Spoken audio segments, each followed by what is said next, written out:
Magandang umaga, tanghali, gabi sa inyong lahat mga kapatid. Sandako o lugar ka man naroroon ngayon, ang panalangin ko po ay ang pagpapala ng Diyos sa iyo sa ating pag-aaral ngayon ng sulat ni Apostol Pablo para kay Tito. Panalangin ko rin po na buksan at bigyan ng liwanag ng ating Panginoon ang ating puso at isipan sa kalooban niya sa kanyang salita na ating pag-aaralan. Importante po nating tandaan na ang ating pag-aaral at pangunawa sa salita ng ating Diyos ay higit nating mapapagbuti sa pamamagitan ng ating matyagang pag-aaral sa konteksto. Mahalaga din po na ating tandaan na ang pagbabaliwala natin o hindi natin pagpansin sa konteksto ay ang dahilan sa mali nating pangunawa sa itinuturo ng Biblia. Tungkulin po natin na ituro ang itinuturo ng Biblia at hindi ang gusto nating ituro. Okay po, bago po tayo magpatuloy sa pag-aaral po natin ng huling seksyon ng unang kabanata ng liham ni Pablo kay Tito, atin po munang balikan saglit ang ating mga pinag-aralan sa nakaraan na talata ng liham na ito, ang verse 9. Nakita po natin sa nakaraan nating pag-aaral ang huling batayan sa pagpili na pinahayag ni Apostol Pablo sa unang bahagi ng verse 9. Ito po ay dapat ang pastor ay pinangahawakan mabuti ang tapat na salita na ayon sa turo. Karoon din po tayo ng kaalaman tungkol sa kahulugan ng tapat na salita na ayon sa turo o ang mga tamang katuruan na ayon sa salita ng ating Diyos. Nakita rin po natin ang dahilan kung bakit kailangan panghawakan mabuti ng pastor ang tapat na salita na ayon sa turo. Ito po ay sa dahilan na upang siya ay makapangaral ng wastong aral at mapabulaanan niya ang mga sumasalungat dito. At ngayon naman pong linggong ito, atin naman pong pag-aaralan at susuriin maigi ang verses 10 and 11. Ang unang lesson po natin sa 3-part lesson series na atin din pong pag-aaralan sa mga susunod na linggo.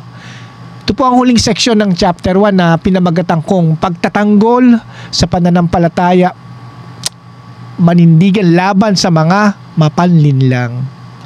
Pero bago po natin simulan ang ating pag-aaral sa verses 10 and 11, atin po munang basahin ang kabuuan ng huling seksyon ng Tito, Kabanata 1, verses 10 to 16. Okay, samahan niyo po ako at ating basahin. Sapagkat maraming suwail na mapagsalita na walang kabuluhan at mandaraya, lalong-lalo na ang mga nasa panig ng pagtutuli. Dapat patigilin ang kanilang mga bibig sapagkat ginugulo nila ang buong sambahayan sa pagtuturo nila ng mga bagay na hindi nararapat dahil sa masamang pakinabang. Sinabi ng isa sa kanila, ng isang propeta mismo nila, ang mga taga-Kreta ay laging mga sinungalin, masasamang hayop, mga batugang matatakaw.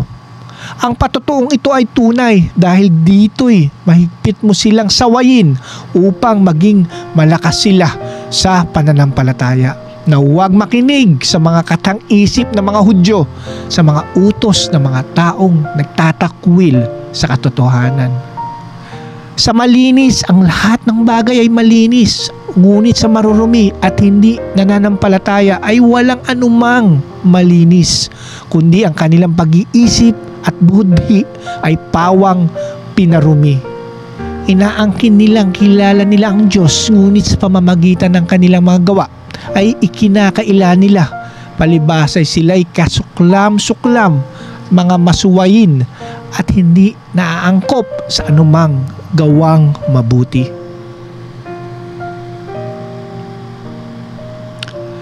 Dapat pong manindigan laban sa mga maling katuruan at huwad na guro ang isang pastor upang maipatupad niya at mapanatili niya ang tapat at tamang katuruan na ayon sa salita ng ating Diyos at lumagurin sa tunay na pananampalataya ang iglesia. Ito po ang buod o summary ng verses 10 to 16, ang huling seksyon ng chapter 1 na ating binasa.